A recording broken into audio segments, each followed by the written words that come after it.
Iniciando. Fragmentos de una enseñanza desconocida. Escrito por P.D. Ouspensky.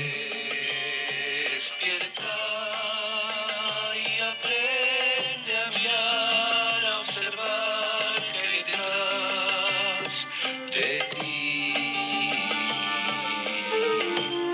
detrás del pensamiento, y sabrás.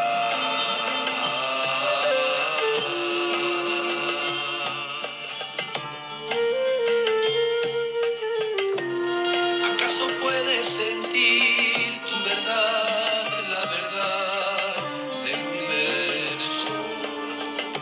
En busca de lo milagroso. Busca en tu corazón la quietud y el misterio.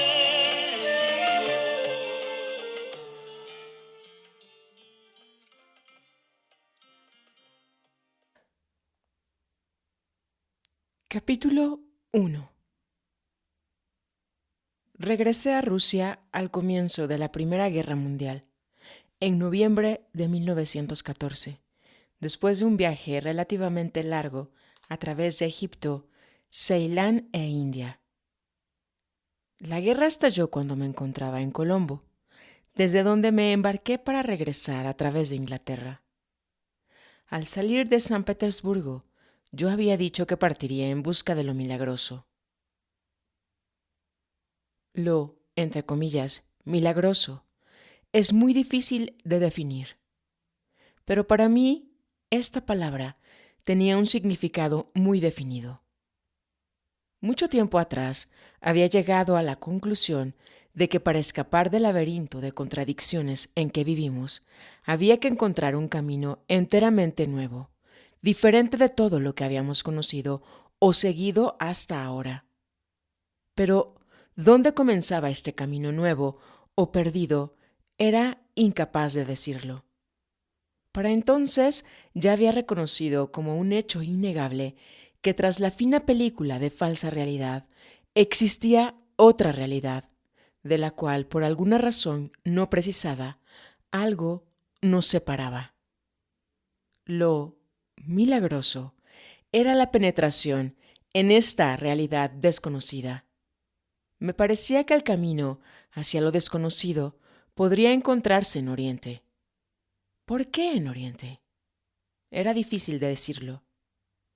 En esta idea había quizás algo de romántico, pero en todo caso había también la convicción de que nada podía encontrarse aquí, en Europa.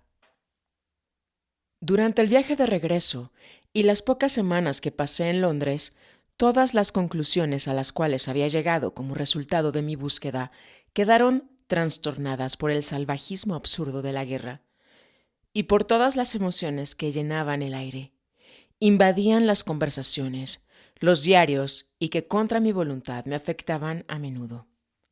Pero de regreso a Rusia, cuando volvieron los pensamientos con los cuales había partido, sentí que mi búsqueda, y aún las menores cosas conectadas con ella, eran más importantes que todo lo que estaba sucediendo o pudiese suceder en un mundo de, entre comillas, absurdos obvios.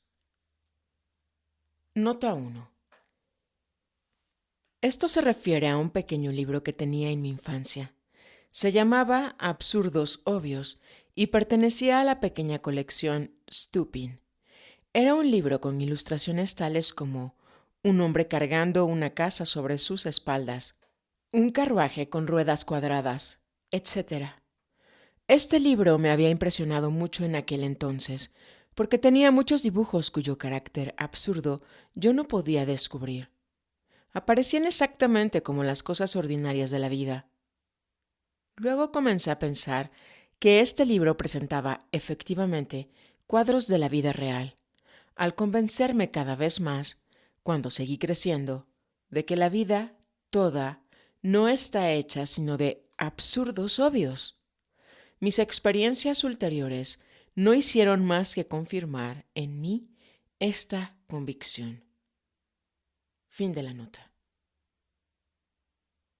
Me dije entonces que la guerra debía ser considerada como una de esas condiciones generalmente catastróficas de la existencia, en medio de las cuales tenemos que vivir, trabajar y buscar respuestas a nuestras preguntas y a nuestras dudas.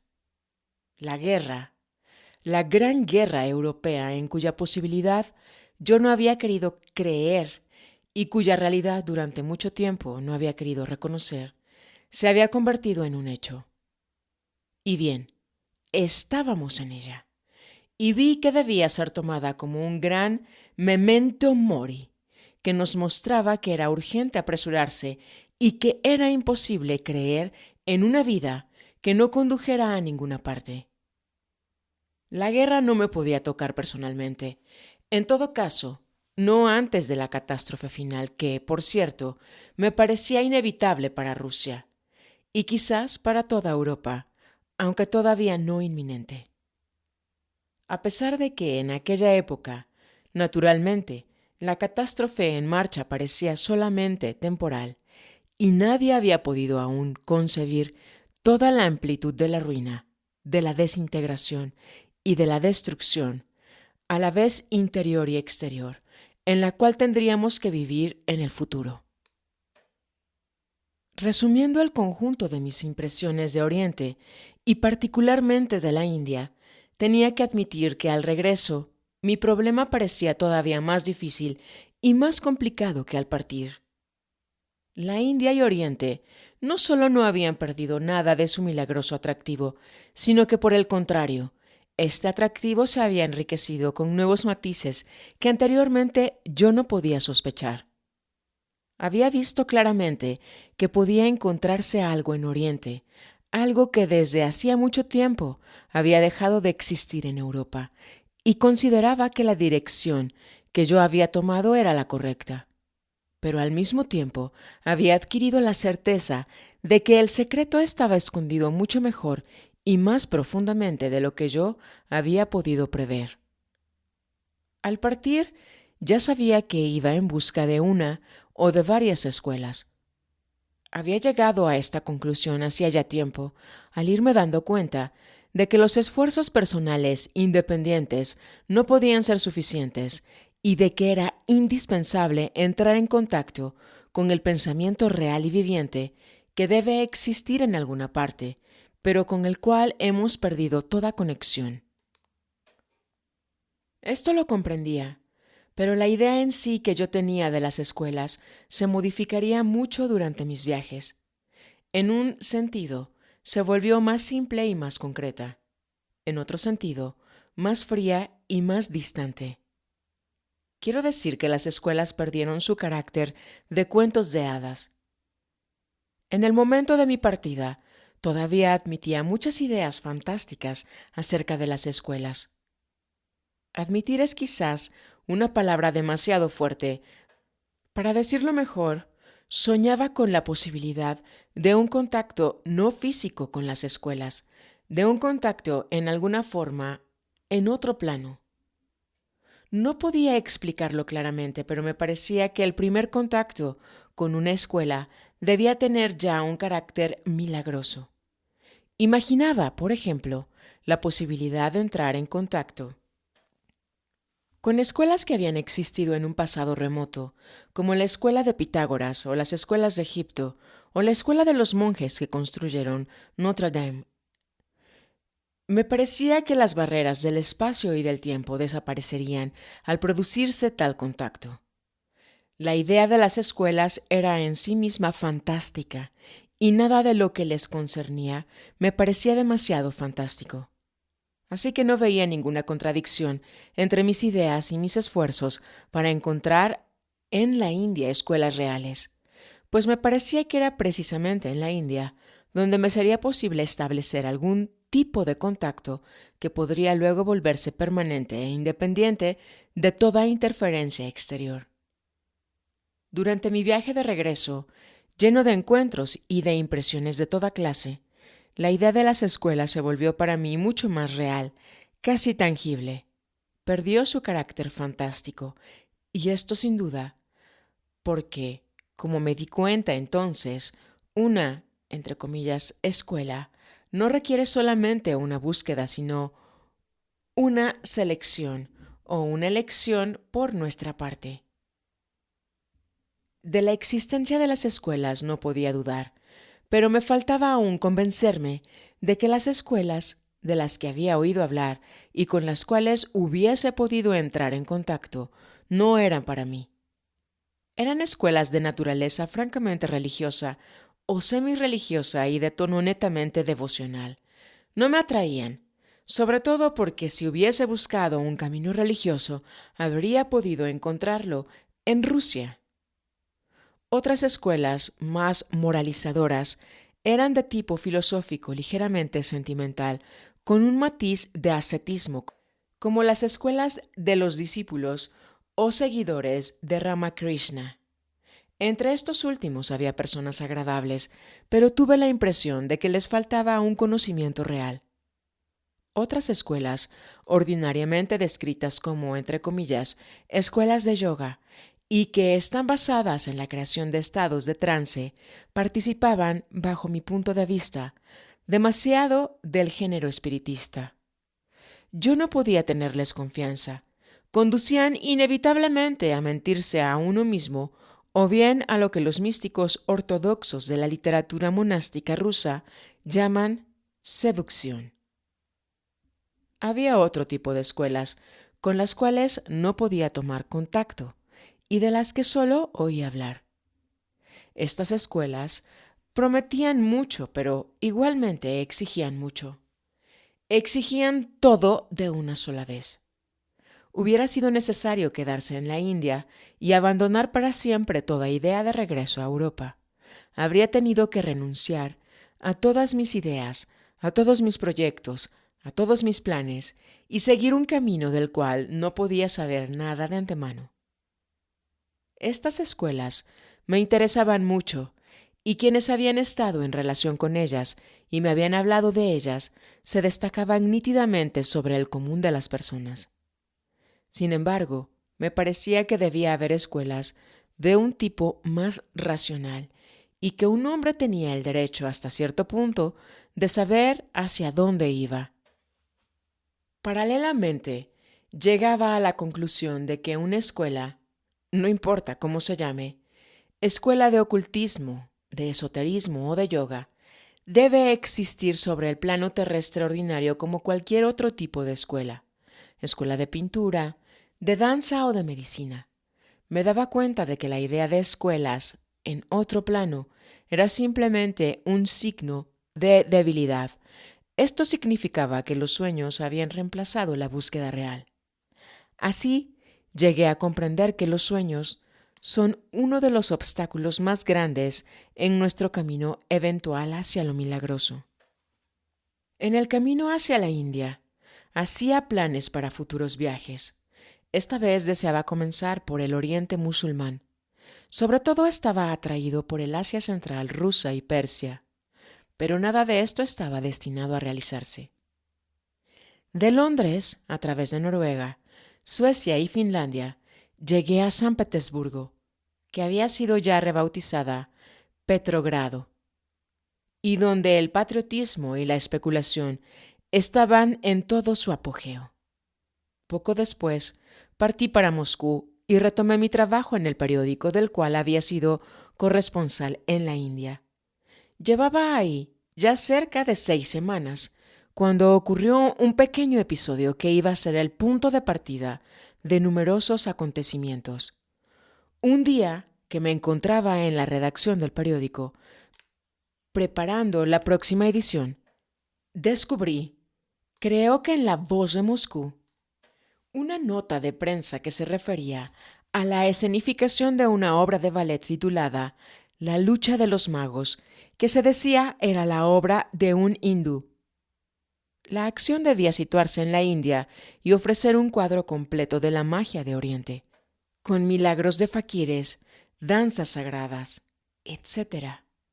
No me gustó el tono charlatán de esta nota, pero como los autores de ballet hindúes eran más bien raros en Moscú, la recorté y la inserté en mi artículo, agregando la pequeña observación de que en este ballet habría seguramente todo lo que no se puede encontrar en la India, real, pero que los turistas van a buscar allá. Poco después, por varias razones, dejé el periódico y fui a San Petersburgo. Allí, en febrero y marzo de 1915, dicté conferencias públicas sobre mis viajes por la India. Los títulos de estas serán En busca de lo milagroso y El problema de la muerte.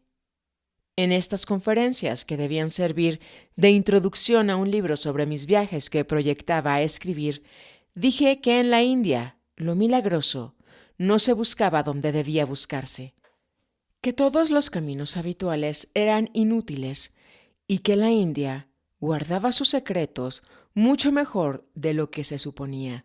Sin embargo, de hecho, lo milagroso sí existía y se podía distinguir por muchas cosas, ante las que la gente pasaba de largo, sin captar su verdadero alcance y su significado oculto, ni saber cómo acercarse a ellas.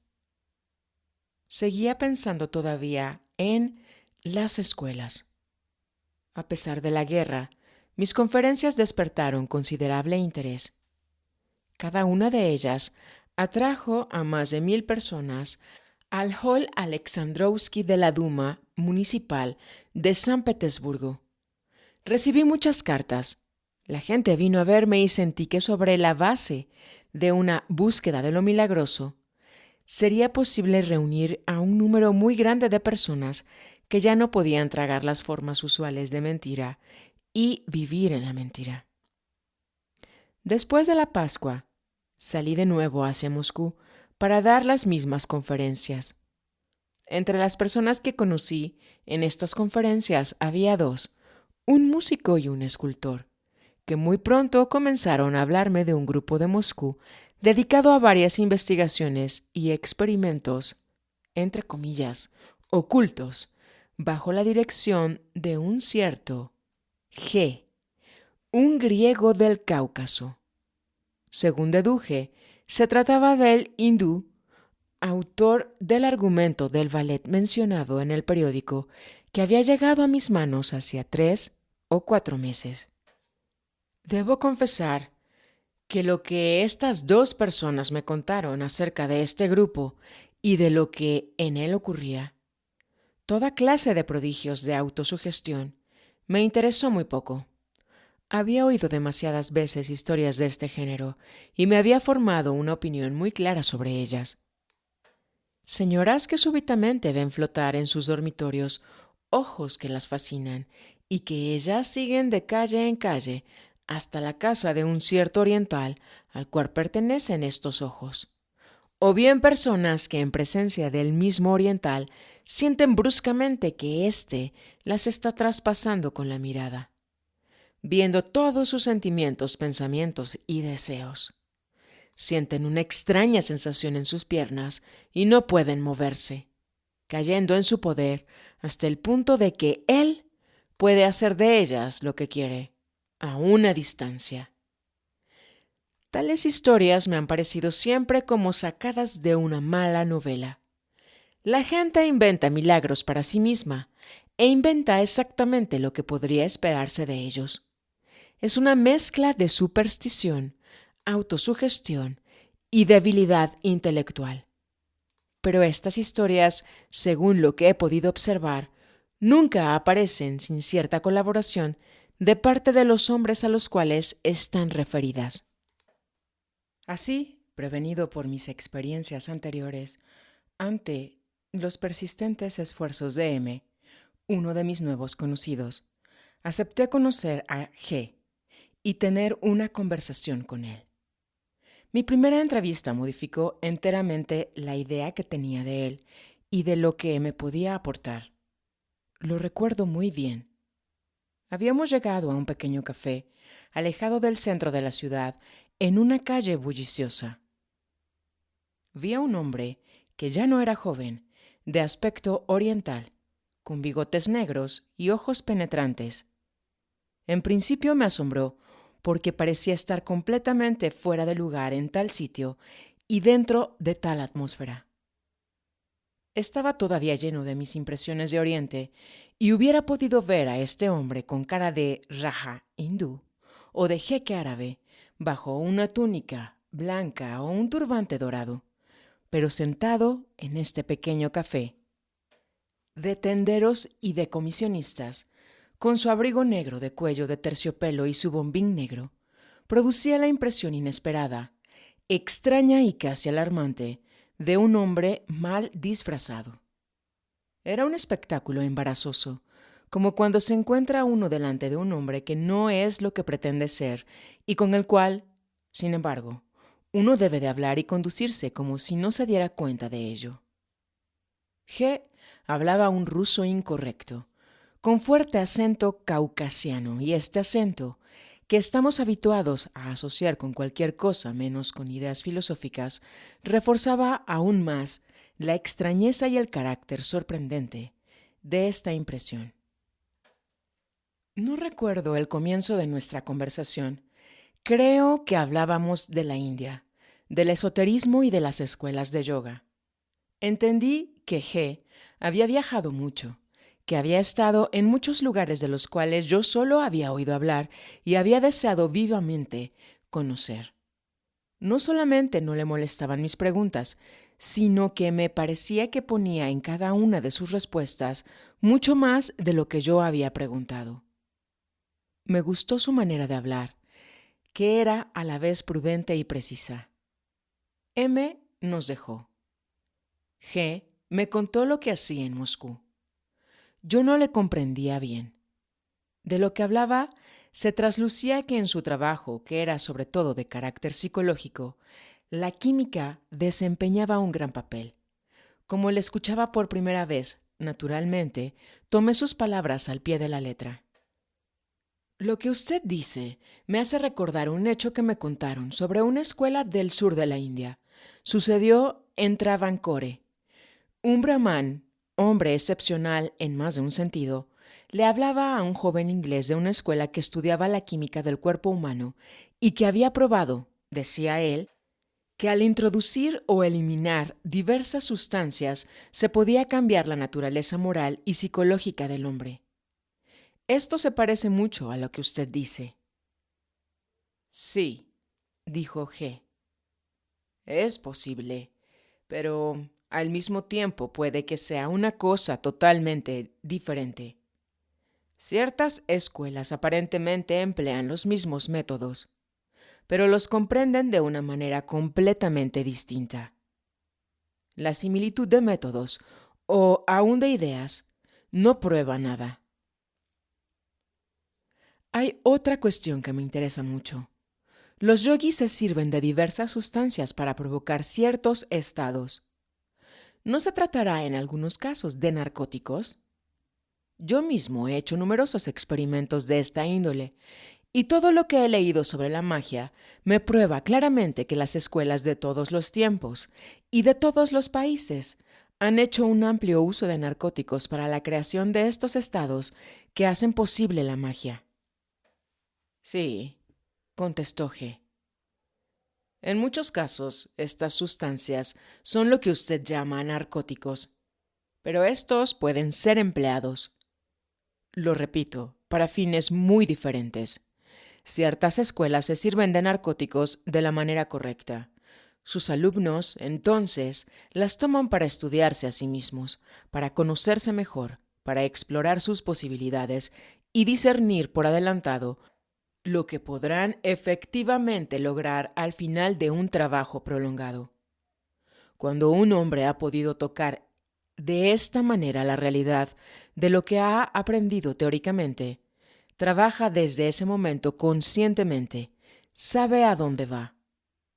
Es a veces el camino más fácil para convencerse de la existencia real de las posibilidades que el hombre a menudo sospecha en sí mismo.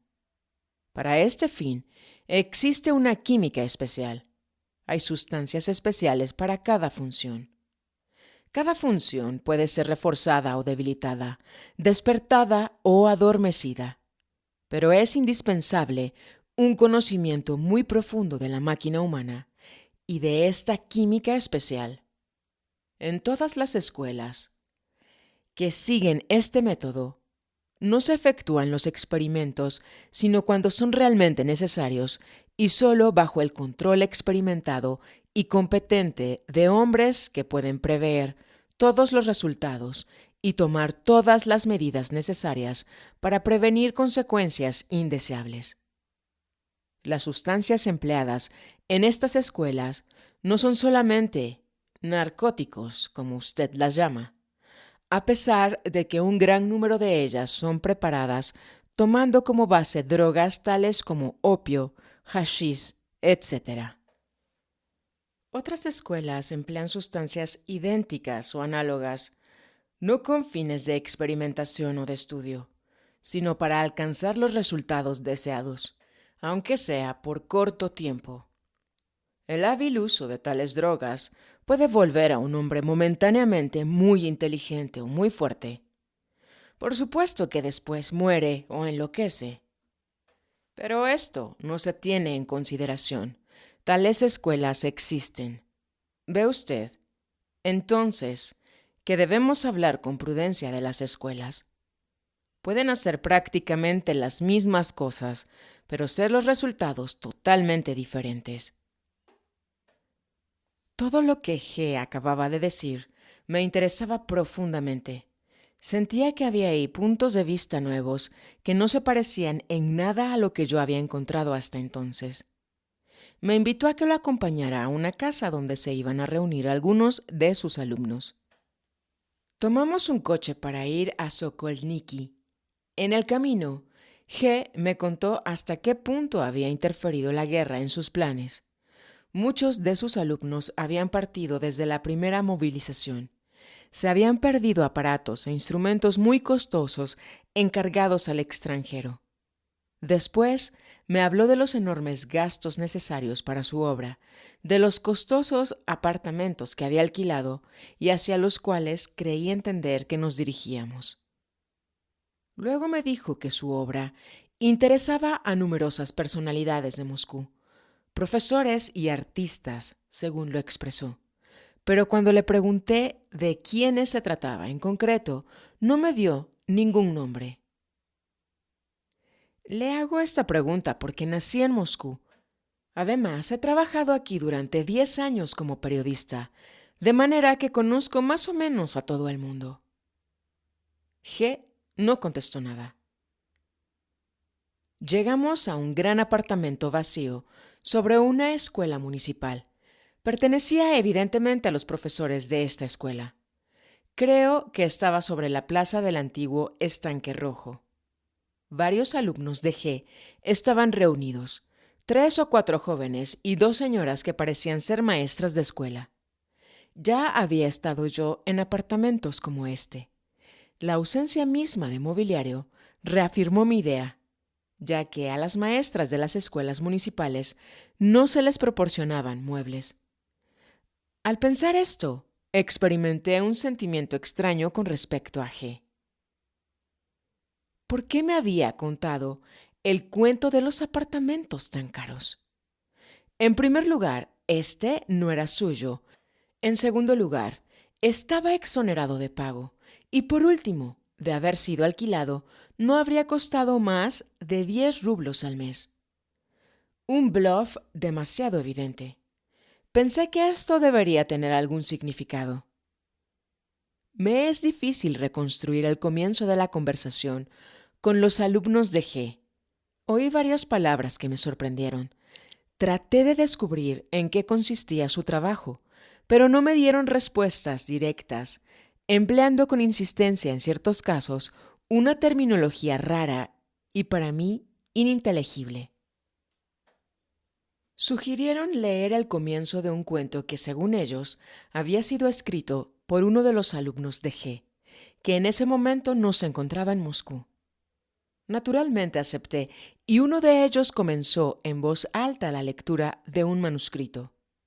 El autor narraba cómo había conocido a G. Mi atención fue atraída por el hecho de que al comienzo de la historia el autor leía la misma nota que yo había leído en La Voz de Moscú el invierno anterior, sobre el ballet La lucha de los magos. Luego, y esto me agradó muchísimo porque lo esperaba, el autor contaba cómo en su primer encuentro había sentido que G lo ponía en cierta forma en la palma de su mano. Lo sopesaba y lo volvía a dejar caer. La historia se llamaba Vislumbres de la verdad y había sido escrita por un hombre evidentemente desprovisto de toda experiencia literaria, pero impresionaba a pesar de todo, porque dejaba entrever un sistema del mundo ante el cual yo sentía algo muy interesante, algo que además hubiera sido incapaz de formularme a mí mismo.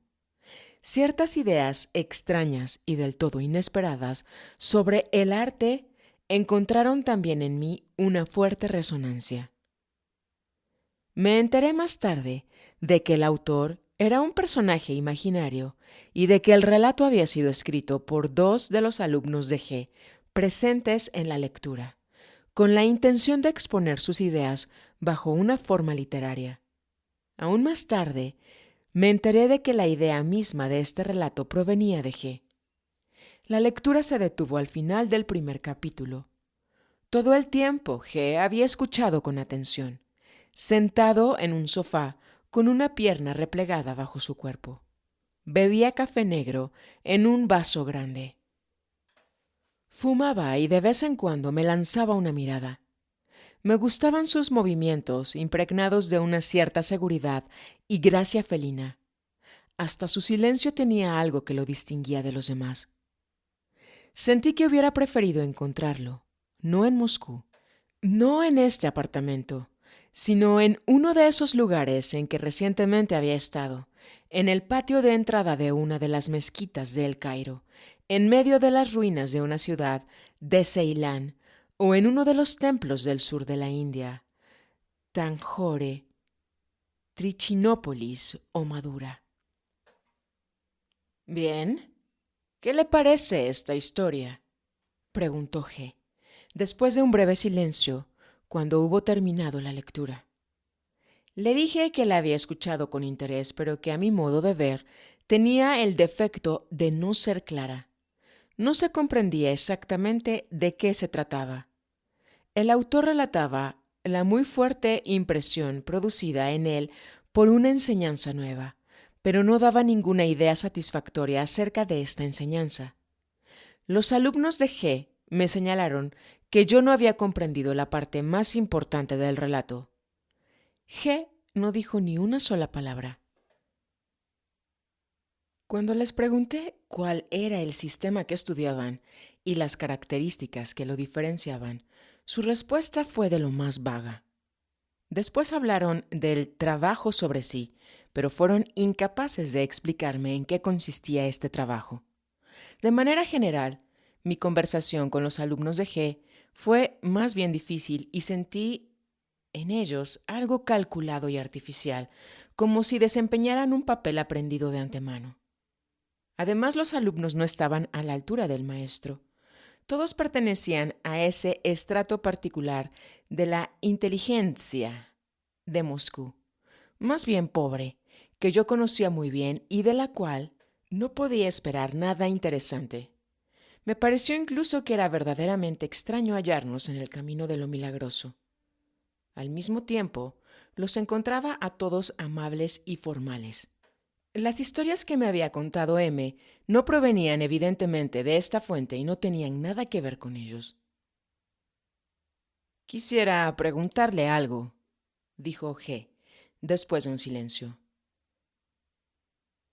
¿Podría publicarse ese artículo en un diario? Pensamos de esta manera, interesar al público en nuestras ideas. Es totalmente imposible, le contesté. Primeramente, no es un artículo. Quiero decir que no es algo que tenga un principio y un fin. No es más que el comienzo de una historia y es muy largo para un diario. Verá, nosotros contamos por líneas. La lectura toma cerca de 2 horas, lo que hace aproximadamente 3.000 líneas. Usted sabe lo que llamamos un folletín en un diario. Un folletín ordinario consta de 300 líneas más o menos. O sea, que esta parte de la historia requeriría unos 10 folletines. En los periódicos de Moscú, un relato por entregas nunca se publica más de una vez por semana, lo que llevaría 10 semanas. Ahora bien, se trata de la conversación de una sola noche. Esto no podría ser publicado sino por una revista mensual, pero no veo ninguna a cuyo carácter corresponda. En todo caso, le pedirían el relato completo antes de darle una respuesta. G no contestó nada y la conversación terminó. Pero yo había experimentado de inmediato un sentimiento extraordinario al contacto con este hombre, y a medida que se prolongaba la velada, esta impresión se iba reforzando.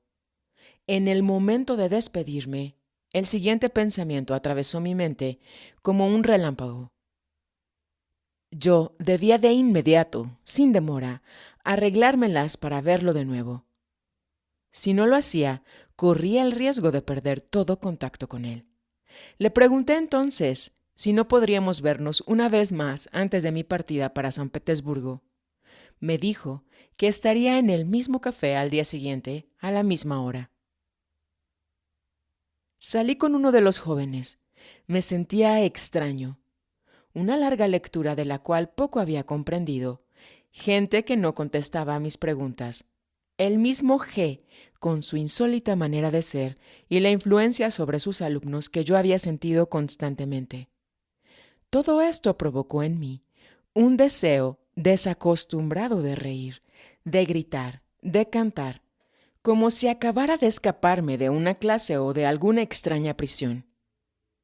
Sentí la necesidad de comunicar mis impresiones a este joven y de hacer chistes sobre G. Y sobre este relato un tanto pretencioso y pesado. Me veía describiendo esta velada a algunos de mis amigos. Felizmente me detuve a tiempo pensando, pero si va a correr al teléfono para contarles todo, son todos amigos. De manera que traté de refrenarme y, sin decir palabra, lo acompañé al tranvía que debía llevarnos al centro de Moscú. Después de un recorrido relativamente largo, llegamos a la plaza Okhotny Nad, cerca de donde yo vivía, y una vez ahí, estrechándonos la mano, siempre en silencio, nos separamos. Al día siguiente volví al mismo café donde había conocido a G. Y esto se repitió al otro día y todos los días de ahí en adelante. Durante la semana que pasé en Moscú, vi a G diariamente. Pronto me di cuenta de que él dominaba muchos problemas en los que yo quería profundizar. Por ejemplo, me explicó ciertos fenómenos que yo había tenido ocasión de observar en la India y que nadie me había podido esclarecer ni en aquel entonces ni más tarde. En sus explicaciones veía la seguridad del especialista, un análisis muy fino de los hechos y un sistema que no podía comprender, pero cuya presencia sentía, porque sus palabras me hacían pensar no solo en los hechos tratados, sino en muchas otras cosas que yo había ya observado o cuya existencia presentía. No volví a ver al grupo de G. Acerca de sí mismo, G hablaba poco. Una o dos veces mencionó sus viajes por Oriente. Me habría interesado saber exactamente a dónde había ido, pero fui incapaz de sacar nada en claro. En cuanto a su trabajo en Moscú, G decía que tenía 2 grupos sin relación el uno con el otro y ocupados en trabajos diferentes, según sus fuerzas y su grado de preparación, para usar sus propias palabras. Cada miembro de estos grupos pagaba 1,000 rublos al año y podía trabajar con él mientras proseguía en la vida el curso de sus actividades ordinarias. Le dije que, en mi opinión, 1,000 rublos al año era un precio demasiado elevado para los que carecían de fortuna. G me contestó que no era posible otro arreglo porque, debido a la naturaleza misma del trabajo, él no podía tener numerosos alumnos. Por otra parte, él no deseaba y no debía, acentuó estas palabras, gastar su propio dinero en organizar el trabajo. Su trabajo no era ni podía ser una obra de caridad y sus alumnos debían encontrar ellos mismos, los fondos indispensables para el alquiler de los apartamentos donde se pudieran reunir, para los experimentos y para todo el resto.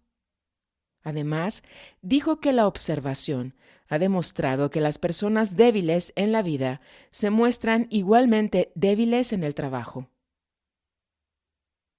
Esta idea ofrece varios aspectos, dijo G. El trabajo de cada uno puede exigir gastos, viajes y otras cosas. Si la vida de un hombre está tan mal organizada que un gasto de 1,000 rublos lo puede detener, será preferible para él que no emprenda nada con nosotros.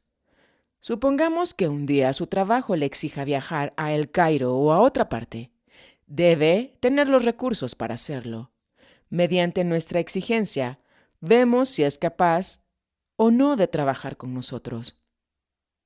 Más aún, mi tiempo verdaderamente es demasiado escaso para poder sacrificárselo a los demás sin siquiera estar seguro de que esto les hará bien. Aprecio mucho mi tiempo porque lo necesito para mi obra, porque no puedo, y como ya he dicho, no quiero gastarlo improductivamente. Y hay una última razón. Es necesario que una cosa cueste para que sea apreciada. Escuché estas palabras con un extraño sentimiento. Por un lado, me agradaba todo lo que decía G. Me atraía esta ausencia de todo elemento sentimental, de toda palabrería convencional, sobre el altruismo y el bien de la humanidad. Pero por otro lado, me sorprendía el deseo visible que tenía de convencerme en esta cuestión del dinero, ya que yo no tenía ninguna necesidad de ser convencido. Con lo que no podía estar de acuerdo era con esta manera de reunir el dinero, porque ninguno de los alumnos que había visto podía pagar 1,000 rublos al año. Si G realmente había descubierto en Oriente huellas visibles y tangibles de una ciencia oculta, y si continuaba sus búsquedas en esta dirección, era claro entonces que su obra necesitaba fondos como cualquier otro trabajo científico, como una expedición a cualquier parte desconocida del mundo. Excavaciones en las ruinas de una ciudad desaparecida o cualquier otro tipo de investigaciones, de orden físico o químico, que requieren numerosos experimentos, minuciosamente preparados. No había ninguna necesidad de tratar de convencerme de todo esto. Al contrario, pensaba que si G me diese la posibilidad de conocer mejor lo que hacía, probablemente estaría capacitado para encontrarle todos los fondos que pudiese necesitar para poner su obra sólidamente en pie, y pensaba también traerle gente mejor preparada. Pero naturalmente, todavía no tenía más que una idea muy vaga de lo que podía ser su trabajo. Sin decirlo abiertamente, G me dio a entender que me aceptaría como uno de sus alumnos si yo expresara tal deseo. Le dije que, en lo que a mí se refería, el mayor obstáculo consistía en que en ese momento no me era posible quedarme en Moscú, porque estaba comprometido con un editor de San Petersburgo en la preparación de varias obras. G me dijo que iba de vez en cuando a San Petersburgo. Me prometió ir pronto allá y avisarme cuándo llegaría. Pero si me uno a su grupo, le dije, me encontraré ante un problema muy difícil. No sé si usted exige de sus alumnos la promesa de mantener en secreto todo lo que aprenden. Yo no podría hacer semejante promesa. 2 veces en mi vida pude haberme unido a grupos cuyo trabajo, que me interesaba mucho, era análogo al suyo, según creo comprender. Pero en ambos casos, unirme hubiese significado comprometerme a mantener secreto todo cuanto pudiera haber aprendido. Y en ambos casos rehusé, porque ante todo, soy escritor. Quiero permanecer absolutamente libre para decidir por mí mismo lo que escribir y lo que no escribir. Si me comprometo a mantener en secreto lo que me digan, quizá luego me sería muy difícil separarlo de lo que pudiera ocurrírseme sobre el tema o de lo que surgiera en mí espontáneamente. Por ejemplo, no sé todavía casi nada acerca de sus ideas, sin embargo, estoy seguro de que cuando comencemos a hablar, llegaremos pronto a las cuestiones del espacio y del tiempo, de las dimensiones superiores y así sucesivamente. Estos son problemas sobre los cuales he trabajado desde hace muchos años. No tengo ninguna duda de que deben ocupar un lugar muy importante en su sistema. G asintió. Ahora bien, usted ve que si hablamos ahora bajo promesa de silencio, yo no sabría a partir de ese momento lo que podría escribir y lo que ya no podría escribir. Pero, ¿cómo ve usted este problema entonces?, me dijo G. No se debe hablar demasiado. Hay cosas que no se dicen más que a los alumnos. Y no podría aceptar esta condición sino temporalmente, dije. Por supuesto, sería ridículo ponerme a escribir enseguida sobre lo que hubiera aprendido de usted, pero si usted no quiere por principio hacer un secreto de sus ideas, si usted se interesa solo en que no sean transmitidas en forma distorsionada, entonces puedo aceptar tal condición y esperar hasta tener una mejor comprensión de su enseñanza. Cierta vez conocí a un grupo de personas que se dedicaban a una serie de experimentos científicos en una escala muy amplia. No rodeaban sus trabajos de ningún misterio, pero habían puesto la condición de que ninguno de ellos tendría derecho de hablar o escribir acerca de experimento alguno a menos que él mismo pudiese llevarlo a cabo. Mientras él mismo fuese incapaz de repetir el experimento, tendría que callarse. No podría haber mejor formulación, dijo G. Y si usted quiere observar esta ley, no surgirá jamás este problema entre nosotros. ¿Hay condiciones para entrar en su grupo?, le pregunté. ¿Y un hombre que se integra a él estaría atado desde entonces tanto al grupo como a usted? En otros términos, quiero saber si sería libre de retirarse y abandonar el trabajo o si se debe asumir obligaciones definitivas. ¿Y qué hace usted con él si no las cumple? No hay ninguna condición, dijo G. Y no puede haberla. Partimos del hecho de que el hombre no se conoce a sí mismo, de que no es, acentuó estas palabras, es decir, que no es lo que puede y debería ser. Por esta razón no puede comprometerse ni asumir ninguna obligación. No puede decidir nada en cuanto al futuro. Hoy es una persona y mañana es otra. Así que no está comprometido con nosotros en forma alguna. Y, si quiere, puede abandonar el trabajo en cualquier momento y marcharse. No existe ninguna obligación, ni en nuestra relación hacia él, ni en la suya respecto a nosotros. Si quiere, él puede estudiar. Tendrá que hacerlo durante mucho tiempo y trabajar mucho sobre sí mismo. Si un día llega a aprender lo suficiente, entonces el caso será diferente.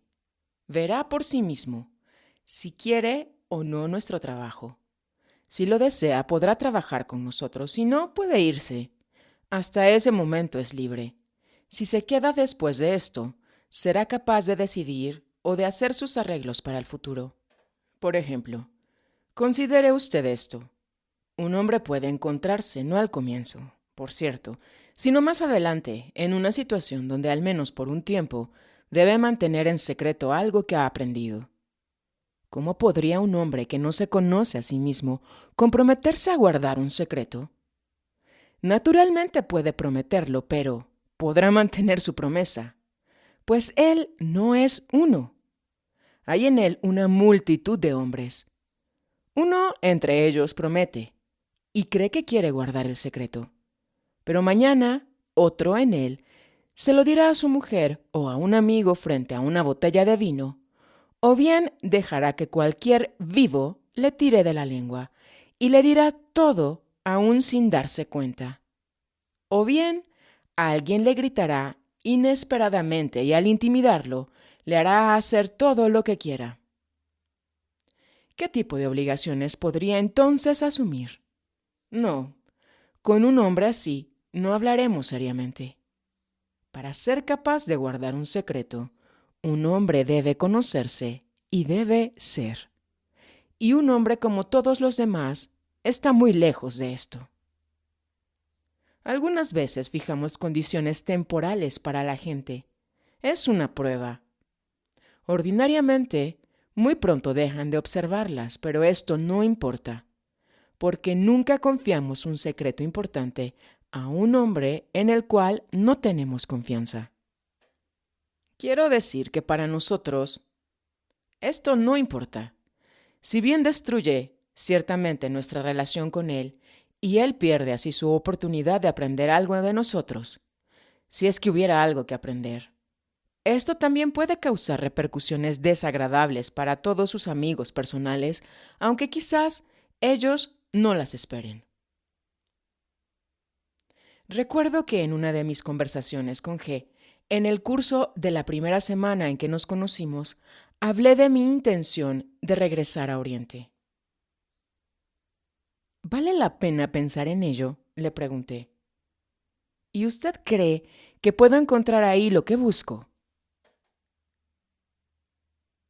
Está bien ir allá para un descanso de vacaciones, dijo G. Pero para lo que usted busca no vale la pena. Todo ello puede encontrarse aquí. Comprendí que estaba hablando del trabajo con él. Le pregunté, ¿pero no ofrecen ciertas ventajas las escuelas que se encuentran en Oriente, en el seno de todas las tradiciones? Al contestar, G desarrolló varias ideas que no comprendí sino mucho más tarde.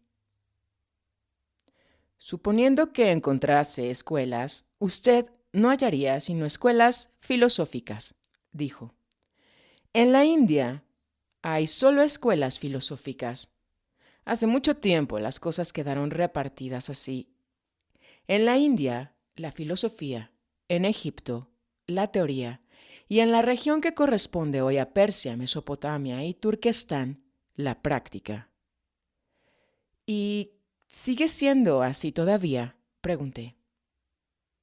En parte hasta hoy en día, respondió. Pero usted no capta claramente lo que yo quiero decir con filosofía, teoría y práctica.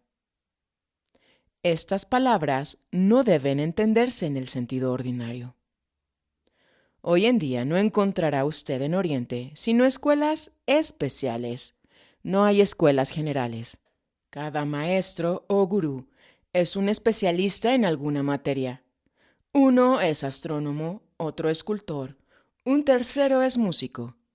Y los alumnos deben, ante todo, estudiar la materia que es la especialidad de su maestro, luego otra materia, y así sucesivamente. Llevaría 1000 años estudiarlo todo. Pero, ¿cómo estudió usted? Yo no estaba solo. Entre nosotros había toda clase de especialistas. Cada uno estudiaba según los métodos de su ciencia particular. Luego, al reunirnos, compartíamos los resultados que habíamos obtenido. ¿Y dónde están ahora sus compañeros? G guardó silencio por un tiempo y luego, mirando a lo lejos, dijo lentamente: Algunos han muerto, otros prosiguen sus trabajos, otros están enclaustrados. En ese término monástico, oído en el momento en que menos lo esperaba, me produjo un sentimiento de extraña incomodidad. De repente, me di cuenta de que G estaba haciendo una especie de juego conmigo, como si deliberadamente tratara de lanzarme de vez en cuando una palabra que me pudiera interesar y orientar mis pensamientos en una dirección definida. Cuando intenté preguntarle más concretamente dónde había encontrado lo que sabía, de qué fuentes había extraído sus conocimientos y hasta dónde alcanzaban estos, no me dio una respuesta directa. ¿Sabe?, me dijo él. Cuando usted partió para la India, los diarios hablaron de su viaje y de sus búsquedas. Entonces, les di a mis alumnos la tarea de leer sus libros, de determinar por sí mismos quién era usted y de establecer sobre esta base lo que sería usted capaz de encontrar. Así, cuando usted todavía estaba en camino, nosotros ya sabíamos lo que encontraría. Un día, le pregunté a G sobre el ballet que había sido mencionado en los diarios bajo el nombre de La lucha de los magos, del cual hablaba el relato titulado Vislumbres de la verdad. Le pregunté si este ballet tendría el carácter de un misterio. Mi ballet no es un misterio, dijo G. Tenía en mente producir un espectáculo a la vez significativo y magnífico, pero no ha intentado poner en evidencia ni subrayar el sentido oculto. Ciertas danzas ocupan un lugar importante. Le explicaré brevemente por qué. Imagínese que para estudiar los movimientos de los cuerpos celestes, por ejemplo, de los planetas del sistema solar, se construye un mecanismo especial a fin de darnos una representación animada de las leyes de estos movimientos y hacer que las recordemos. En este mecanismo, cada planeta, representado por una esfera de dimensión apropiada, está colocado a una cierta distancia de una esfera central que representa el Sol. Una vez puesto en movimiento el mecanismo, todas las esferas comienzan a rotar sobre sí mismas al desplazarse a lo largo de las trayectorias que les han sido asignadas, reproduciendo en forma visible las leyes que rigen los movimientos de los planetas. Este mecanismo le recuerda todo lo que usted sabe acerca del sistema solar. Hay algo análogo en el ritmo de ciertas danzas. A través de los movimientos estrictamente definidos de los ejecutantes y sus combinaciones, se manifiestan visualmente ciertas leyes que son inteligibles para quienes las conocen. Estas son las danzas llamadas sagradas. En el curso de mis viajes en Oriente, muchas veces he sido testigo de tales danzas ejecutadas en los antiguos templos durante los oficios divinos. Algunas de ellas son reproducidas en mi ballet. Además, la lucha de los magos está basada en 3 ideas, pero el público no las comprenderá jamás si represento este ballet en un escenario común. Lo que dijo G, luego, me hizo comprender que este no sería un ballet en el sentido estricto de la palabra, sino una serie de escenas dramáticas y mímicas ligadas por una intriga, todo ello acompañado de música y entremezclado con cantos y danzas. El nombre más apropiado para denominar esta serie de escenas habría sido el de revista, pero sin ningún elemento cómico. Las escenas importantes representaban la escuela de un mago negro y la de un mago blanco, con los ejercicios de sus alumnos y los episodios de una lucha entre las 2 escuelas. La acción debía situarse en el corazón de una ciudad oriental e incluir una historia de amor que tendría un sentido alegórico, entrelazado todo con diversas danzas nacionales asiáticas, danzas derviches y danzas sagradas. Me interesó particularmente cuando G dijo que los mismos actores tenían que actuar y bailar en las escenas del mago blanco y en las del mago negro, y que todos ellos deberían ser tan hermosos y atractivos por sí mismos y por sus movimientos en la primera escena como deformes y repulsivos en la segunda. Compréndalo, dijo G. De esta manera podrán ver y estudiar todos los aspectos de sí mismos. Este ballet tendrá entonces un inmenso interés para el estudio de sí. En esa época estaba muy lejos de poder darme cuenta de esto y me sentí impresionado por una contradicción. La nota de prensa que yo había leído en el diario decía que este ballet se representaría en Moscú y que tomarían parte en él algunos bailarines célebres. ¿Cómo concilia usted esto con la idea del estudio de sí? Estos no actuarán ni bailarán para estudiarse a sí mismos. Nada se ha dicho todavía, y el autor de la nota que ha leído no estaba bien informado. Quizás lo hagamos de una manera totalmente distinta. Sin embargo, lo que sí es cierto es que quienes actuarán en este ballet tendrán que verse a sí mismos, quieranlo o no. ¿Y quién escribe la música? Eso no está decidido tampoco. G no agregó nada y no volví a oír hablar de este ballet durante 5 años. Un día, en Moscú, hablaba con G acerca de Londres, donde había estado algunos meses atrás durante poco tiempo. Le hablaba de la terrible mecanización que invadía las grandes ciudades europeas y sin la cual era probablemente imposible vivir y trabajar en el torbellino de estos enormes juguetes mecánicos. Las personas se están convirtiendo en máquinas, dije, y no me cabe duda de que un día se convertirán en máquinas perfectas. Pero, ¿son capaces todavía de pensar? No lo creo. Si trataran de pensar, no serían tan buenas máquinas. Sí, contestó G. Es cierto, pero solo en parte. La verdadera pregunta es esta. ¿De qué mente se sirven en su trabajo? Si usan la mente adecuada, podrán pensar aún mejor en su vida activa, en medio de las máquinas. Pero una vez más, con la condición de que usen la mente adecuada. No comprendí lo que G quería decir por mente adecuada, y solo mucho más tarde llegué a comprenderlo. En segundo lugar, continuó él, la mecanización de que usted habla no es peligrosa en absoluto. Un hombre puede ser un hombre. Recalcó esta palabra. Aún trabajando con máquinas, hay otra clase de mecanización muchísimo más peligrosa.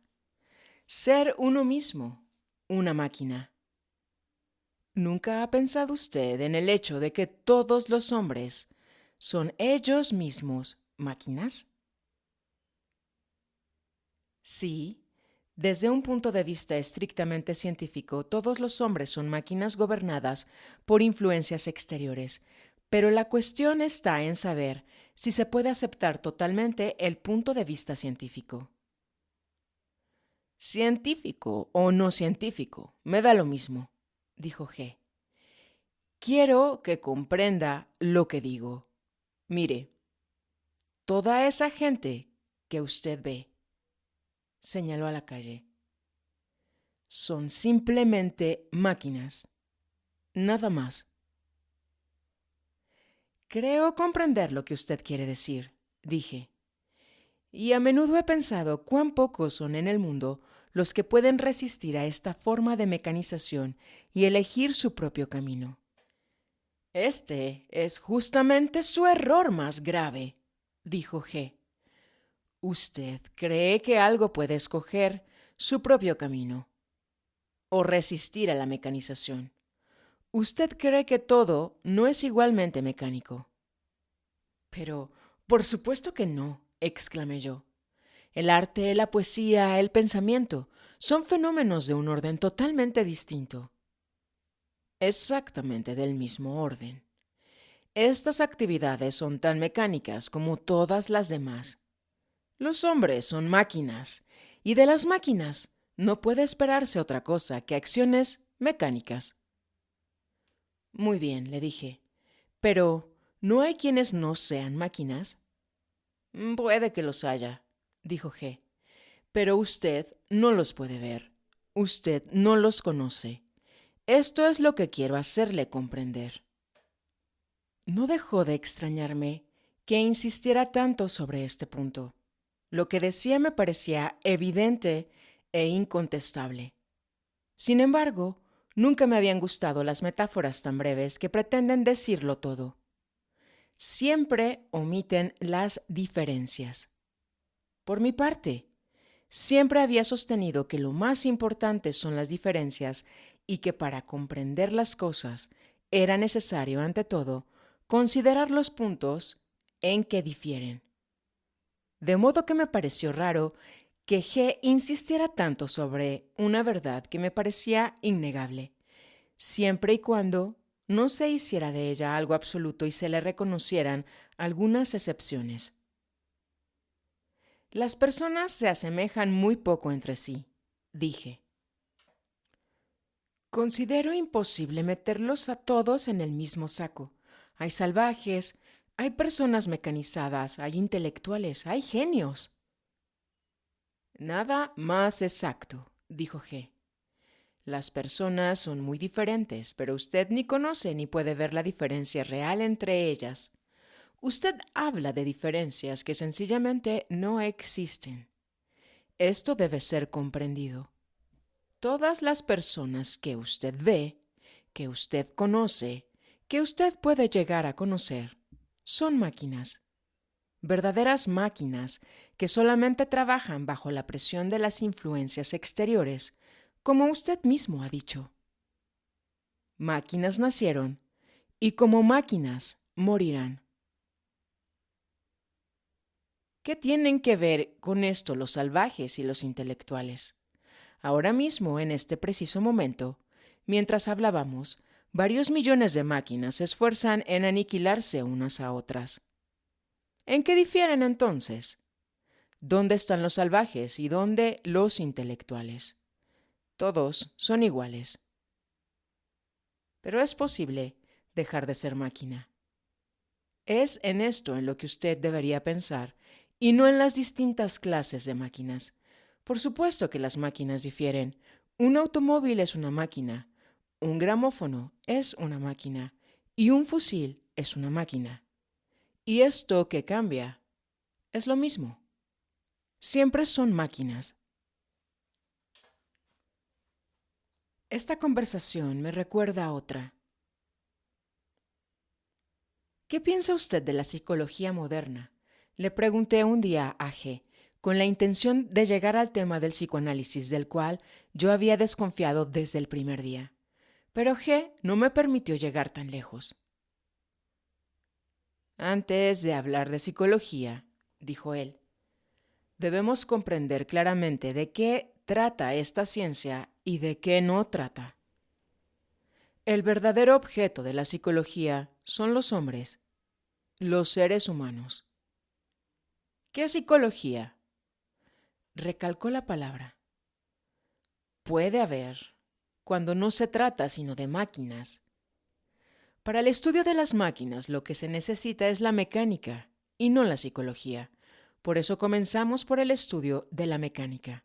El camino que lleva a la psicología es aún muy largo. ¿Puede un hombre dejar de ser una máquina? Pregunté. Ah, esa es la pregunta, dijo G. Si usted hubiera planteado tales preguntas más a menudo, quizá nuestras conversaciones nos hubieran podido llevar a alguna parte. Sí, es posible dejar de ser una máquina, pero para esto es necesario, ante todo, conocer la máquina. Una verdadera máquina, no se conoce a sí misma y no puede conocerse. Cuando una máquina se conoce, desde ese instante ha dejado de ser una máquina. Por lo menos, ya no es la misma máquina que antes. Ya comienza a ser responsable de sus actos. Según usted, ¿esto significa que un hombre no es responsable de sus actos? Pregunté. Un hombre, recalcó esta palabra. Es responsable. Una máquina no es responsable. En otra ocasión le pregunté a G, en su opinión, ¿cuál es la mejor preparación para estudiar su método? Por ejemplo, ¿es útil estudiar lo que se llama literatura oculta o mística? Al decirle esto, tenía en mente sobre todo el tarot y toda la literatura referente al tarot. Sí, dijo G. Se puede encontrar mucho por medio de la lectura. Por ejemplo, considere su caso. Ya podría usted conocer muchas cosas si supiera leer. Me explico. Si usted hubiese comprendido todo lo que ha leído en su vida, ya tendría el conocimiento de lo que ahora busca. Si hubiese usted comprendido todo lo que está escrito en su propio libro, ¿cuál es su título?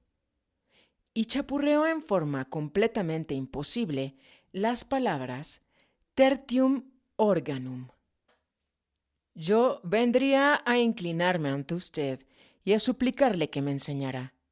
Pero usted no comprende ni lo que lee, ni lo que escribe. Ni siquiera comprende lo que significa la palabra comprender. Sin embargo, la comprensión es lo esencial, y la lectura no puede ser útil sino a condición de comprender lo que se lee. Pero, desde luego, ningún libro puede dar una preparación real. Por tanto, es imposible decir qué libros son los mejores.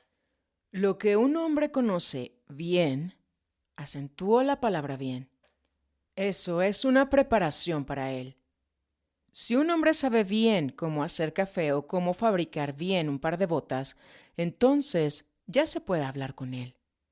El problema estriba en que nadie sabe nada bien. Todo se conoce de cualquier manera, de una forma completamente superficial. Este era otro de los giros inesperados que G daba a sus explicaciones. Además de su sentido ordinario, sus palabras siempre contenían otro totalmente diferente. Pero yo entreveía, ya que para descifrar este sentido oculto era necesario comenzar por captar el sentido usual y sencillo. Las palabras de G, tomadas en la forma más simple del mundo, estaban siempre llenas de sentido, pero tenían también otros significados. El significado más amplio y más profundo permanecía velado durante mucho tiempo. Ha quedado grabada en mi memoria otra conversación. Le preguntaba a G lo que debía hacer un hombre para asimilar su enseñanza. «¿Lo que debe hacer?», exclamó, como si esta pregunta lo sorprendiera. «Pero si es incapaz de hacer nada, ante todo, debe comprender ciertas cosas. Tiene miles de ideas falsas y de concepciones falsas, sobre todo acerca de sí mismo. Y si algún día quiere adquirir algo nuevo, debe comenzar por liberarse, por lo menos de algunas de ellas. De otra manera, lo nuevo sería construido sobre una base falsa, y el resultado sería aún peor». «¿Cómo puede un hombre liberarse de las ideas falsas?», pregunté. «Las ideas falsas se producen debido a las formas de nuestra percepción». G negó con la cabeza y dijo: «Nuevamente, usted habla de otra cosa. Usted habla de errores que provienen de las percepciones, pero no se trata de esto.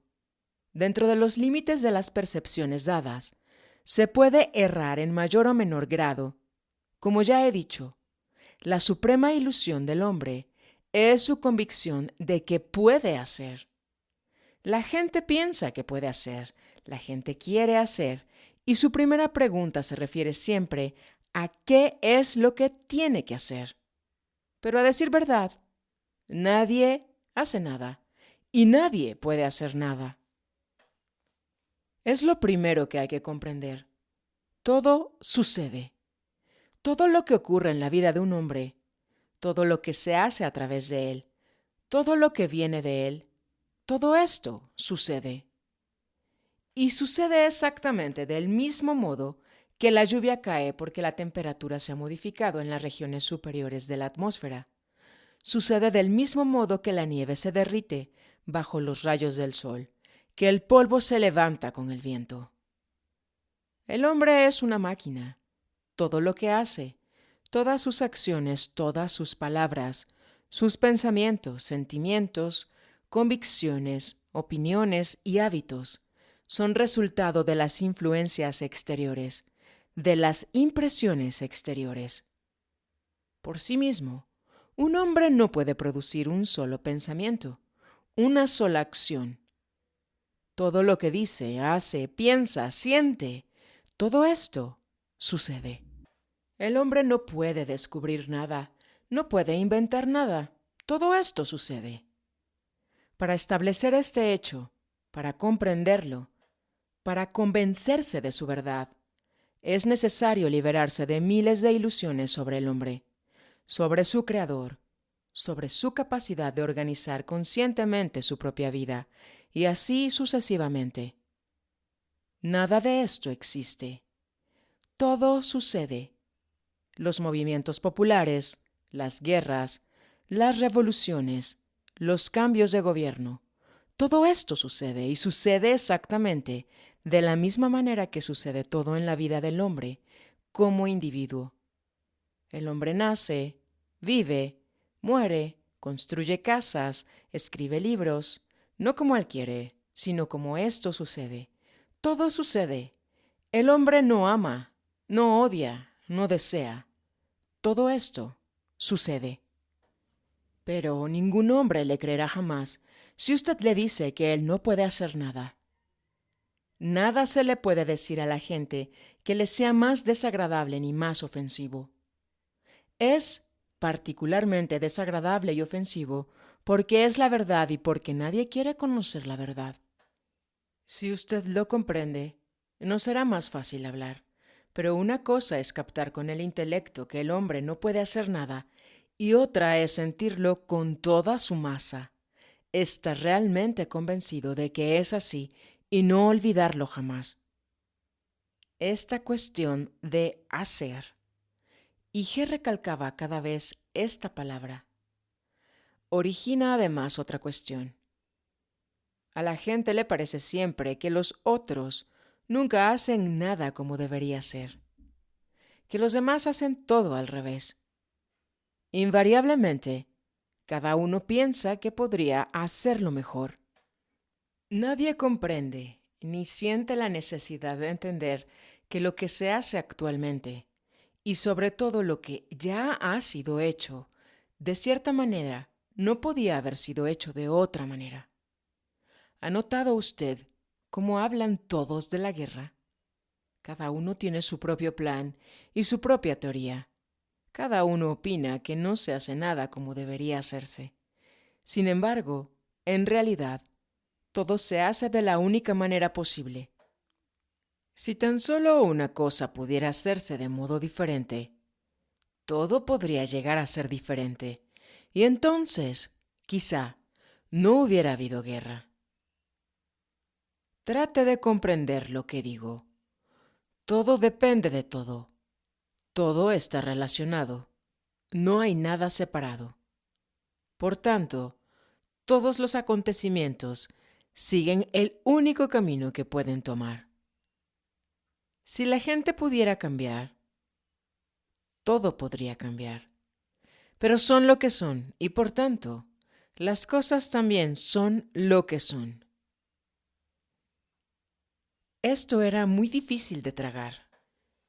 ¿No hay nada, absolutamente nada que pueda hacerse?, pregunté. Absolutamente nada. ¿Y nadie puede hacer nada?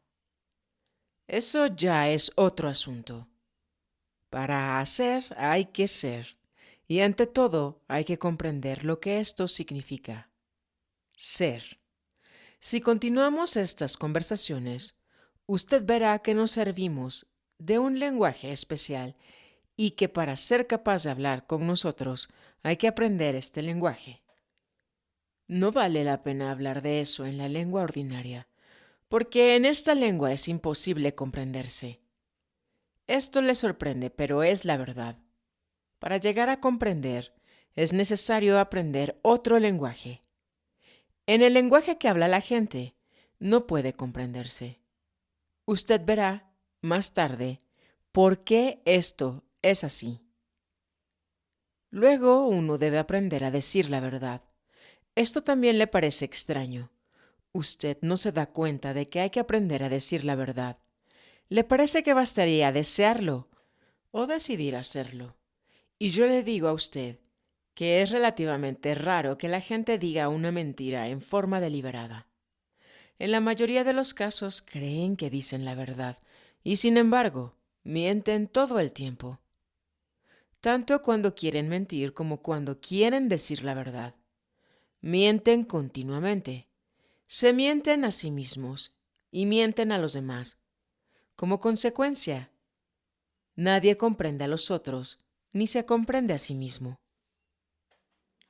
Piénselo. Podría haber tantas discordias, tantos malentendidos profundos y tanto odio hacia el punto de vista o hacia la opinión de otros si la gente fuera capaz de comprenderse. Pero no pueden comprenderse porque no pueden dejar de mentir.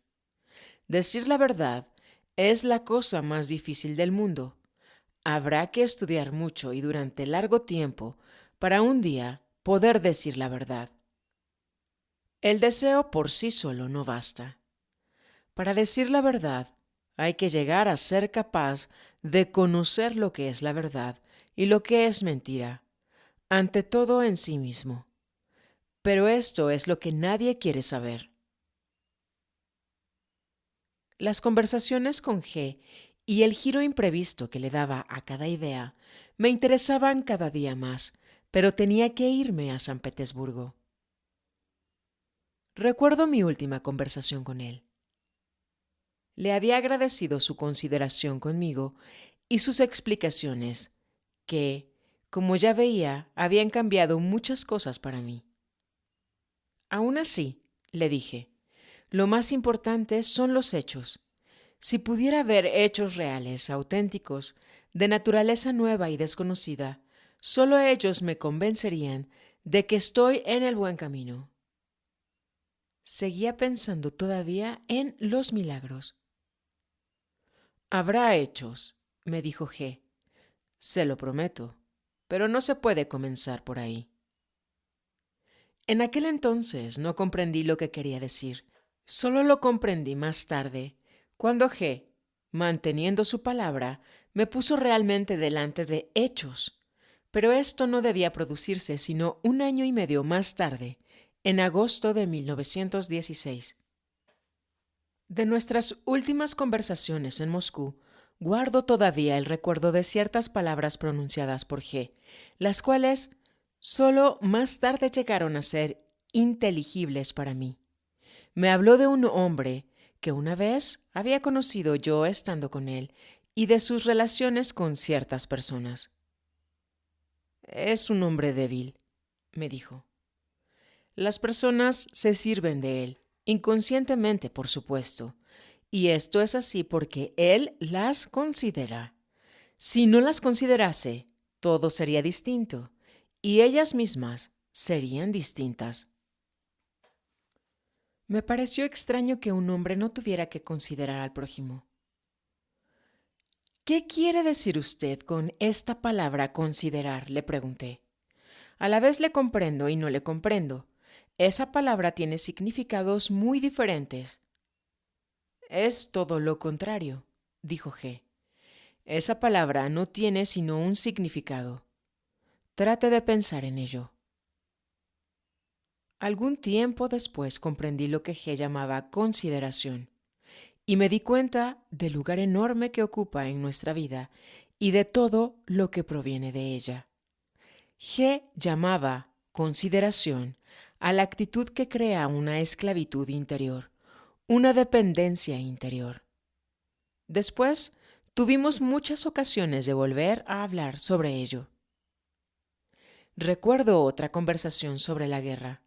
Estábamos sentados en el café Filipov, en la Vertskaya. Estaba atestado de gente, muy bulliciosa. La especulación y la guerra creaban una atmósfera febril y desagradable. Incluso yo había rehusado concurrir a este café, pero G había insistido y, como siempre ocurría con él, yo había cedido.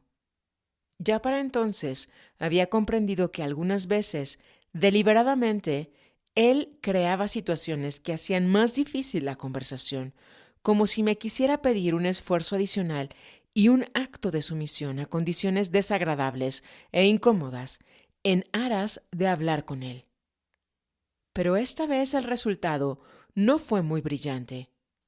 El ruido era tal que no llegué a oír las cosas más interesantes. Al comienzo comprendía sus palabras, pero el hilo se me escapaba poco a poco. Después de haber hecho intentos por seguir lo que estaba diciendo, de lo cual solo me llegaban palabras aisladas, finalmente dejé de escuchar y simplemente me puse a observar cómo hablaba. La conversación había comenzado con mi pregunta: ¿puede ser detenida la guerra? Y G había contestado: sí, es posible. Sin embargo, debido a nuestras conversaciones anteriores, yo creía estar seguro de que respondería: no, es imposible. Pero todo está en la pregunta: ¿cómo? Continuó. Hay que saber mucho para comprenderlo. ¿Qué es una guerra? La guerra es el resultado de influencias planetarias. En alguna parte allá arriba, 2 o 3 planetas se han acercado demasiado y de ello resulta una tensión.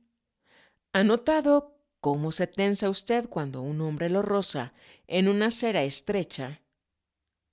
Entre los planetas se produce la misma tensión. Para ellos, quizá esto no dura sino 1 o 2 segundos. Pero aquí, sobre la Tierra, la gente comienza a matarse y continúa la matanza durante años. Durante tales periodos les parece que se odian unos a otros, o quizá que es su deber destrozarse por algún propósito sublime, o bien que deben defender algo o a alguien y que es muy noble hacerlo, o cualquier cosa por el estilo. Son incapaces de darse cuenta de hasta qué punto son simples peones sobre un tablero de ajedrez. Se atribuyen importancia, se creen libres de ir y venir a su antojo. Piensan que pueden decidir el hacer esto o aquello, pero en realidad todos sus movimientos, todas sus acciones, son el resultado de influencias planetarias. Por sí mismos, no tienen ninguna importancia. Quien tiene el papel importante es la luna, pero hablaremos de la luna más adelante. Basta comprender que ni el emperador Guillermo, ni los generales, ni los ministros, ni los parlamentos tienen significación alguna ni hacen nada. A gran escala, todo lo que sucede está regido desde el exterior, sea por combinaciones accidentales de influencias, sea por leyes cósmicas generales. Esto fue todo lo que oí. Solo mucho más tarde comprendí que en aquel entonces él había querido explicarme cómo las influencias accidentales pueden ser desviadas o transformadas en algo relativamente inofensivo. Había aquí una idea realmente interesante que se refería a la significación esotérica de los sacrificios. Pero en todo caso, esta idea ya solo tenía valor histórico y psicológico. Lo más importante, que había dicho de manera casual, de modo que no le presté atención en el momento mismo y no me acordé de ello sino más tarde al tratar de reconstruir la conversación, era lo que se refería a la diferencia de los tiempos para los planetas y para el hombre. Pero aun cuando lo recordé, por mucho tiempo no llegué a comprender la significación plena de esta idea. Más tarde se me presentó como algo fundamental. Más o menos por esta misma época, tuvimos una conversación sobre el Sol, los planetas y la Luna. Aunque me impresionó vivamente, he olvidado cómo comenzó. Pero me acuerdo de que, habiendo dibujado G, un pequeño diagrama, trataba de explicarme lo que él llamaba la correlación de las fuerzas en los diferentes mundos. Esto se refería a lo que había dicho anteriormente de las influencias que actúan sobre la humanidad. La idea, grosso modo, era la siguiente. La humanidad, o más exactamente, la vida orgánica sobre la Tierra, está sometida a influencias simultáneas provenientes de fuentes variadas y de mundos diversos, influencias de los planetas, influencias de la luna, influencias del sol, influencias de las estrellas. Ellas actúan todas al mismo tiempo, pero con el predominio de una u otra según el momento. Para el hombre existe cierta posibilidad de elegir influencias, dicho de otra manera, pasar de una influencia a otra. Explicar cómo requeriría un desarrollo demasiado largo, dijo G. En otra ocasión hablaremos de esto. Por el momento, quisiera que comprendiera lo siguiente. Es imposible liberarse de una influencia sin someterse a otra. Toda la dificultad, todo el trabajo sobre sí, consiste en elegir la influencia a la que usted se quiere someter y en caer realmente bajo esta influencia. Con este fin, es indispensable que usted sepa prever la influencia que le será más provechosa. Lo que me había interesado en esta conversación era que G había hablado de los planetas y de la luna como seres vivientes que tienen una edad definida, un periodo de vida igualmente definido y posibilidades de desarrollo y de transición a otros planos del ser. De sus palabras, resultaba que la luna no era un planeta muerto, como se admite generalmente, sino por el contrario, era un, entre comillas, planeta en estado naciente. Un planeta en su primerísimo estado de desarrollo, que no había alcanzado aún el grado de inteligencia que posee la Tierra, para usar sus propios términos. La luna crece y se desarrolla, dijo G, y quizá algún día llegará al mismo grado de desarrollo que la Tierra. Entonces, cerca de ella, aparecerá una nueva luna, y la Tierra devendrá para ambas su sol. Hubo un tiempo en el que el Sol era como es hoy la Tierra, y la Tierra como la luna actual. En tiempos más remotos aún, el Sol era la luna. Esto atrajo inmediatamente mi atención. Nunca nada me había parecido más artificial, más sospechoso, más dogmático que las teorías habituales sobre el origen de los planetas y de los sistemas solares, comenzando por la de Kant, Laplace y hasta las más recientes con todos sus cambios y añadiduras. El gran público considera estas teorías, o por lo menos la última que ha conocido, como científicamente comprobadas. Pero en realidad, nada es menos científico, nada está menos comprobado.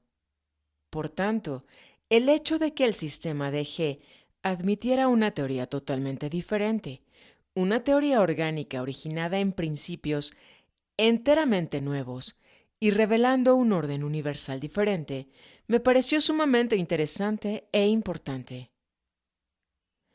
¿Cuál es la relación entre la inteligencia de la Tierra y la del Sol?, le pregunté. La inteligencia del Sol es divina, respondió G. No obstante, la Tierra puede llegar a la misma altura, pero, naturalmente, en esto no hay nada seguro. La Tierra puede morir sin haber llegado a nada. ¿De qué depende esto? La respuesta de G fue sumamente vaga. Hay un periodo definido, dijo, durante el cual pueden realizarse ciertas cosas. Si al final del tiempo prescrito lo debido no ha sido hecho, entonces la Tierra puede perecer sin haber llegado al grado que hubiera podido alcanzar. ¿Se conoce este plazo? Sí, se conoce, dijo G, pero la gente no ganaría nada con saberlo. Sería aún peor. Algunos lo creerían, otros no, y aún otros pedirían pruebas. Luego comenzarían a romperse la cabeza. Siempre termina todo así entre la gente. Por la misma época, en Moscú, tuvimos varias conversaciones interesantes sobre el arte.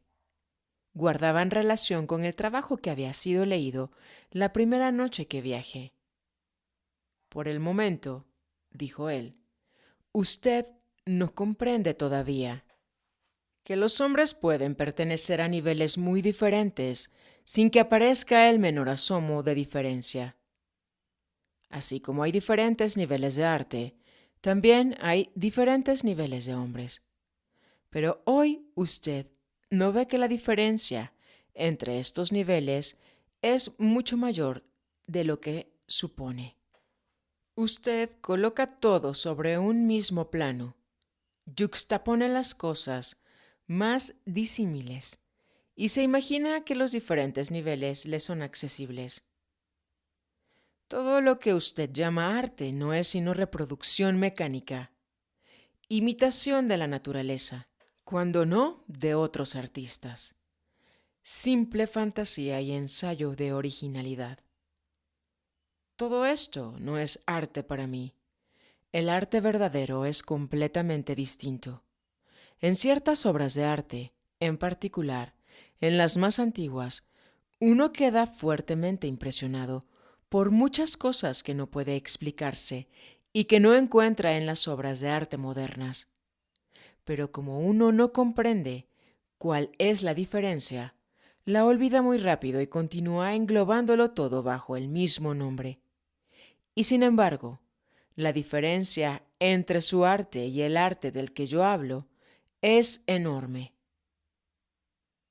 En su arte todo es subjetivo. La percepción que tiene el artista de tal o cual sensación, las formas en las cuales trata de expresarla y la percepción que tienen los demás de estas formas. Frente a un mismo fenómeno, un artista puede sentir de cierta manera y otro artista de otra manera muy diferente. La misma puesta de sol puede provocar una sensación de alegría en uno y de tristeza en otro. Y pueden tratar de expresar la misma percepción por medio de métodos o formas sin relación entre sí, o bien percepciones muy diversas bajo una misma forma, de acuerdo con la enseñanza que han recibido o en oposición a ella. Los espectadores, los oyentes o los lectores percibirán no lo que el artista quiso comunicarles, ni lo que él sintió, sino lo que las formas en que expresó sus sensaciones le harán experimentar por asociación. Todo es subjetivo y todo es accidental, es decir, basado en asociaciones. Las impresiones accidentales del artista, su creación, acentuó la palabra creación, y las percepciones de los espectadores, de los oyentes o de los lectores. En el arte verdadero, por el contrario, no hay nada accidental. Todo es matemático. Todo puede ser calculado y previsto de antemano. El artista sabe y comprende el mensaje que quiere transmitir, y su obra no puede producir cierta impresión en un hombre y otra totalmente diferente en otro, a condición, naturalmente, de escoger personas de un mismo nivel. Su obra producirá siempre, con certeza matemática, la misma impresión. Sin embargo, la misma obra de arte producirá efectos diferentes en hombres de diferentes niveles, y jamás los de un nivel inferior sacarán tanto de ella como los de un nivel más elevado. Este es el arte verdadero, objetivo. Tome por ejemplo una obra científica, un libro de astronomía o de química. No puede ser comprendido de dos maneras.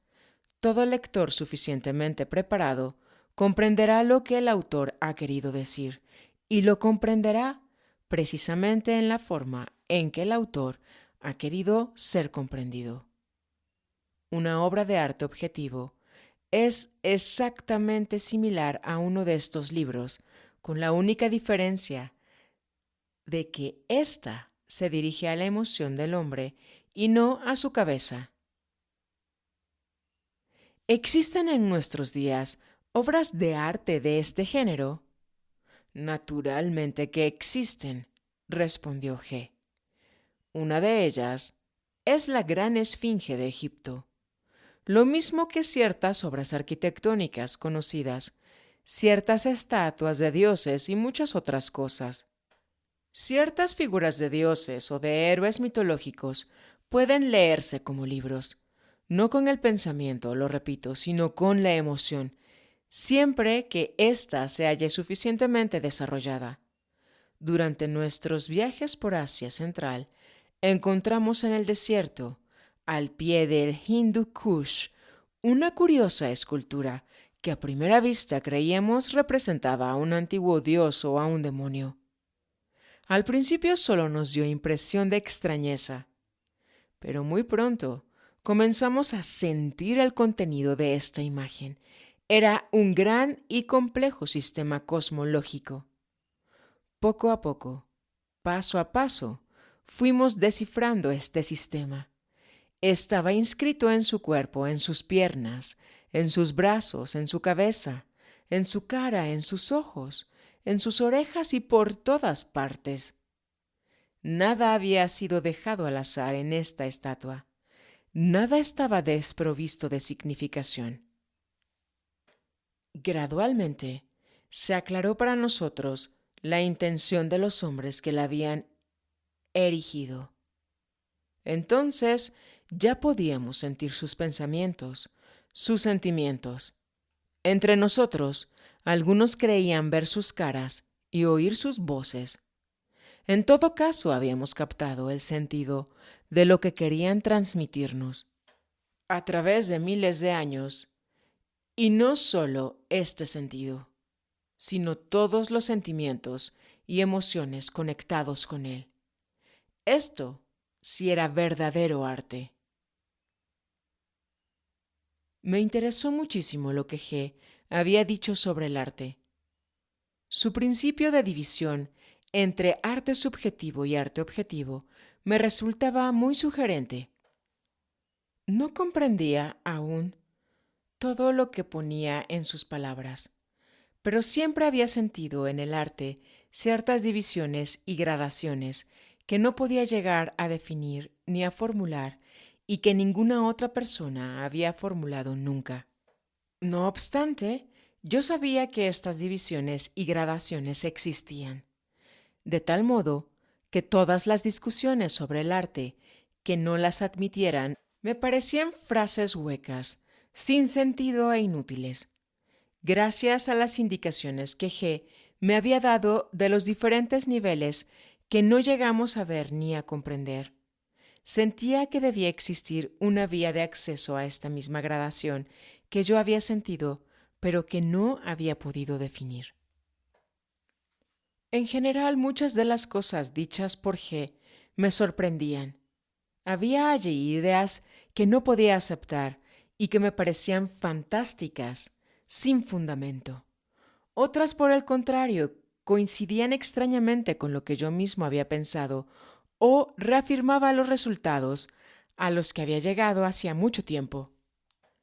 Sobre todo, estaba interesado en la contextura de todo lo que él había dicho. Sentía ya que su sistema no era una marquetería como lo son todos los sistemas filosóficos y científicos, sino un todo indivisible del que hasta ahora, por cierto, yo no había visto sino algunos aspectos. Tales eran mis pensamientos en el tren nocturno que me llevaba de Moscú a San Petersburgo. Me preguntaba si verdaderamente había encontrado lo que buscaba. Era posible que G conociera efectivamente lo que era indispensable conocer para pasar de las palabras o de las ideas a los actos, a los hechos. Aún no estaba seguro de nada y no hubiera podido formular nada con precisión, pero tenía la íntima convicción de que ya algo había cambiado para mí y de que ahora todo iba a tomar un rumbo diferente.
busca en tu corazón la quietud y el misterio.